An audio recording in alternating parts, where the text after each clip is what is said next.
Akka jirtu daawwattoota Afrooteek nagaan koo bakka jirtanitti sinaa qaqqabu warri maatii Afrooteek taatan baga nagaan deebitanii namoota haaraa yoo taatan immoo Afrooteek like share subscribe godhaa odeeffannoo gaggaarii irraa argattu jedhee amana. Har'a sagantaan asii qabadhu dhufee akkaataa akkamiin laaptooppii binnaa laaptooppii yeroo binnu maaltu nu barbaachisaa maal beekuu qabna waan jedhu irratti yaada tokko lama sadii jedhee isin faanaanii haasawaan qophaa'ee jira. Na wajjiniin turtii gaarii isiniif haa ta'u jedha.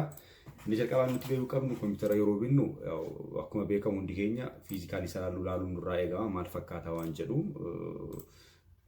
tokko tokko fakkeenyaaf ulfaatinni isaanii jira maal isaanii jira kan addaan baasuun nurraa eegama.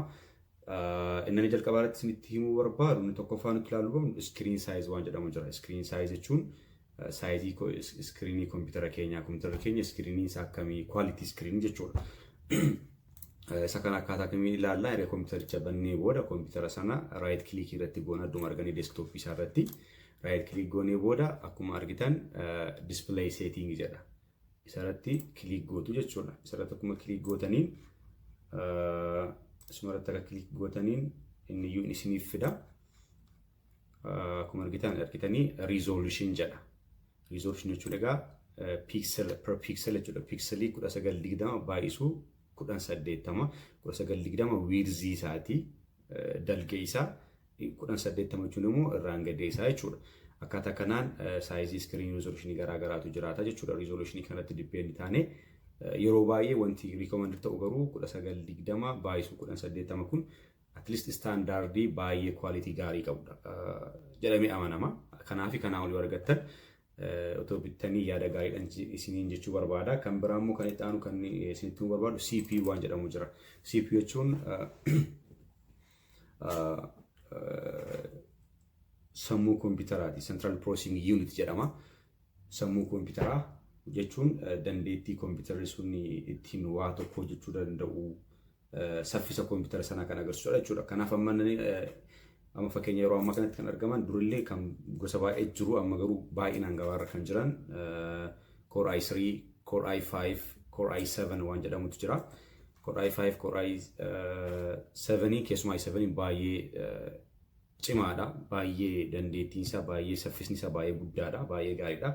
Yeroo i5 fi i3 faana wal madaala akkuma lakkoofsa agartan i3 jechuun xiqqoo i5 irra gadidha. i5 immoo i7 irra gadidha jechuudha.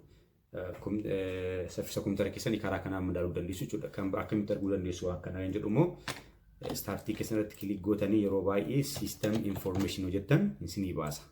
Akkuma argaa jirtan kompiitaratti barreessaan jira. System information argitanii tokkoffaadhaan jira. Yoo isin dhufuu baate information yoo jettan isiniif baasa jechuudha. Egaa odeeffannoo barbaadan haardweerii isaa, sooftuweerii isaa waan hundasaa asirraa argachuu ni dandeessu jechuudha. Egaa as keessa deemnee piroosesariin kompiitara isaa mee akka ta'e arguu dandeenya jechuudha. Kun akkuma agartan piroosesar jedha. Piroosesar jedhu kun Intel Core i5 CPU 2.5 GHz dha. Saffisni kompiitara kanaa 2.5 GHz dha. i5 dha.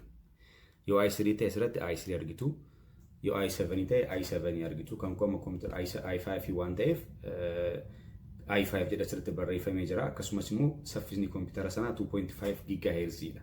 Yeroo baay'ee wanti isin beekuu qabdan i5 ta'e yookaan i7 ta'e kuni 2.5 gadi yoo ta'e fakkeenyaaf 1. mana lakkoofsa tokko tuqaa 8 1.8 1.9 maalota yeroo baay'ee saffisaa miti. Kanaaf yeroo ilaaltan kana 2.2 2.3 fi isaa olii otoo bittanii baay'ee filatamaadha. Egaa kun wanti dipendi ta'u wanti itti fayyadamtan fakkeenyaaf woordii irratti barreessitu yoo ta'e saayizii xiqqaan isin gahuu danda'a. Garuu immoo wanta gurguddaa fakkeenya footoo yookaan suuraa irratti edit gootu yoo ta'e viidiyoo irratti hojjettu yoo ta'e wanta kana ol isin gaafata jechuudha. Dhimmi sadaffaratti ilaaluu qabnu immoo storage waan jedhamu jira. Storage jechuun daataa hammamii baachuu danda'a siistamiin keenya, daataa hammamii kaa'uu dandeenya kompiitara keenya keessa waan jedhu jechuudha. Innis gosa lamatti hiikama, gosa lamatti qoodama. Inni tokkoffaa SSD dha, inni tokko immoo HDD dha. HDD jechuun isa duriidha. Yeroo baay'ee kompiitaroonni bara durii turan HDD dha. Hard disk drive jedhamu. Baay'ee saffisni isaanii gadi bu'aadha. SSD kan jedhamu immoo standard for solid state jedhama. Baay'ee ariifataadha yeroo HDD faana compare goonu jechuudha. Storage gate jala click gootanii achi drivers achi disk irratti click yoo gootan disk jechuun storage fakkeenya bilbilli keenya yookaan memory waan tokko GB 2 GB 4 GB 5 GB 8 dhiifama GB 12 jennee akkuma 32 jennee dubbannu computer kunis storage yookaan bakka itti faayilota garaagaraa keenyu terabyte tokko jechuudha. Terabyte tokko jechuun gigabyte 1000 jechuudha. GB 1000 jechuudha karaa biraa. Kanaaf akkuma argitan saayiziin isaa jedha 931.51 gigabyte dha jedha.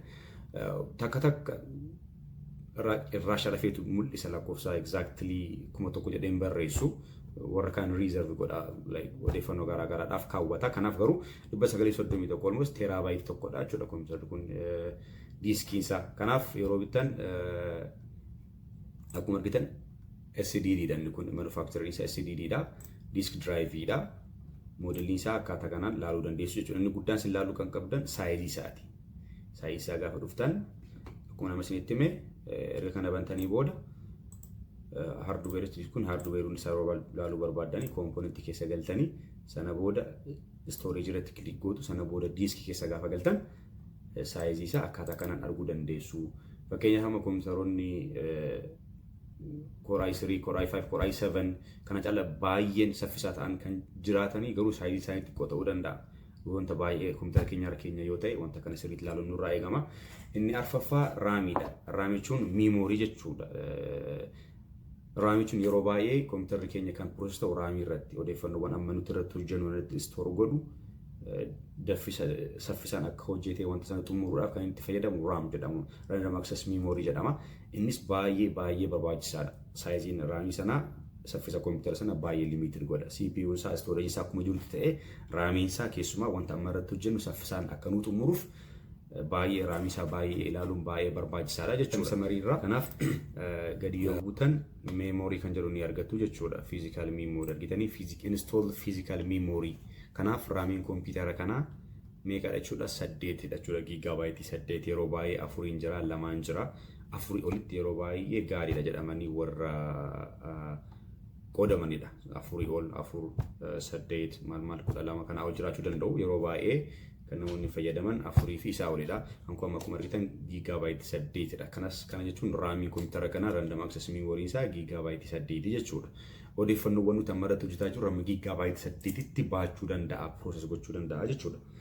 Itti aanu wanti nuti ilaaluun nurraa eegamu battery life dha. Battery life immoo akkuma argitan takka kompiitarri beekanitti gurguraman baay'een isaanii sa'aatii garaagaraa agarsiisu garuu akkuma bittanii guyyaa 2-3 booda sa'aatii 4-3 qabachuu qabu. Sa'a tokko gidduutti dhumuu danda'a, sa'a lama gidduutti dhumuu danda'a. Kuni baay'ee of eeggannoo barbaada.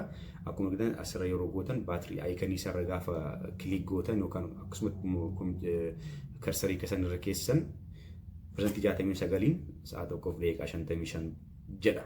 Almost sa'aatii 2 jechuudha. Kana jechuun at least persentii 50 olidha. Persentiin 70 sa'a tokko walakkaa baata yoo ta'e, sa'aatii 2 baata yoo ta'e, persentii 100 yoo ta'e at least sa'aatii 3 fi isaa ol baachuu danda'a jechuudha. Kana ilaaluun baay'ee barbaachisaadha. Inni itti aanu tokko immoo connectivity wanti jedhamu jira. Connectivity jechuun wal quunnamsiisuu kan dandeessu kompiitara keenya wantoota alaa wajjiniin fakkeenyaaf flash drive ta'uu danda'a yookaan immoo kanneen biroo USB kan ta'an jiru fakkeenyaaf televizyinii yoo qabanne televizyinii faana connect goone yoo ta'e wanta wal quunnamsiisuu nu barbaachisu kunniin connectivity. Kanaaf connectivity lamatti qoodama.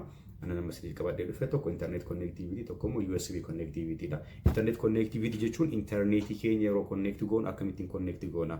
For sure laptoponni hedduun isaanii wifi ni qabaatu kuni gaaffii qabu. Garuu immoo nuti immoo wifi hin qabnu keebilii fayyadamna yoo ta'e iddootti keebiliitti suuqnu sana ilaaluun nurraa eegama. Isa sin agarsiisa suuraa irratti sin agarsiisa maal akka fakkaatu portiin itti internetii connect goonu. Inni lammataan USB connectivity. Fakkeenya flash drive 3-4 fudhachuu danda'a takkaatti fakkeenya yeroo baay'ee ittiin fayyadamnu garuu tokko mouse keenya yoo ittiin connect goone tokko immoo yoo keyboard itti connect goone yoo xinnaate portiin lama tolfattu nuuf gaariidha. Isaan kanas ilaaluun nurraa eegama. Isa suuraan sinitti agarsiisa akkuma screen irra argitan ta'a. Kan ilaaluun nurraa eegama jechuudha. Sadaffaa immoo portability jechuun fakkeenya keessumaa ani na yaadadha yeroo yuunivarsiitii baradhu laaptooppii hunda baadhee waan hin deemuuf akkuma beekamu baduu danda'a namoonni wayii jala fudhachuu danda'u jedhee waan yaadduuf baadhee naannaa ture yeroo sana baay'ee na miidhee ture kompiitara sana baachuun. Kanaaf maal dogoggorri koo kompiitara sana yeroo bitetti hin beekne ture ani ulfaatina akkamii akkam bituun narra jiru amma sa'aatii kanatti kompiitaroonni baay'ee laayit ta'an jiru baay'ee xixiqqoo ta'an ulfaatinni isaanii isas yeroo bittan baay'ee konsiidar gochuun sinirraa eegama. Mana taa'aa yoo ta'e rakkina hin qabu. Yeroo baay'ee qabu laaptooppiin akkuma beekamu fudhannee olii gad deddeebina waan ta'eef akka ba'aadhaaf mijatutti ulfaatina laaptooppii kanaas beekuun baay'ee barbaachisaadhaan jedha. Har'aaf dhimmootuma kana torbadha kan isinitti himee iskiriin saayiziif kwaalitii ilaaluu sinirraa eegama. Akkasumas CPU isaa ilaaluu dandeessu qabdu Core i5 jedhamu Core i3 Core i7 waan jedhu kana storage ilaaluu sinirraa eegama. Akkasumas immoo raamii isaa meeqadha 8 moo 4 moo yeroo baay'ee 4 ol jedhe isinitti himee jira. Connectivity isaa internetii faana connect yeroo goona akkamitti connect goona. Lammaffaa immoo USB yeroo flash diskiitti suuqnu boolla meeqa qaba waan jedhus beekuun irraa eegama. Akkasuma poortii isa jechuudha. Inni xaanu portability kompiitara kana yeroo baay'ee olii gad deddeemnu ulfaatinni isaa akkamii namiidhaa waan jedhu kanas beekuun irraa eegama. Wanta isinitti hime kanarraa akka bu'aa buufattan abdiin qaba. Yaada biraa yoo qabaattan gaafiis yoo qabaattan koomentii jalatti naaf barreessaa. Wanta isiniif dalagu yoo gaaffii qabaattan wanta isiniif hin galle natti hima. Akkasumas immoo iddoottan dogoggorretti kan dogoggortetti sirreessinaan jedha.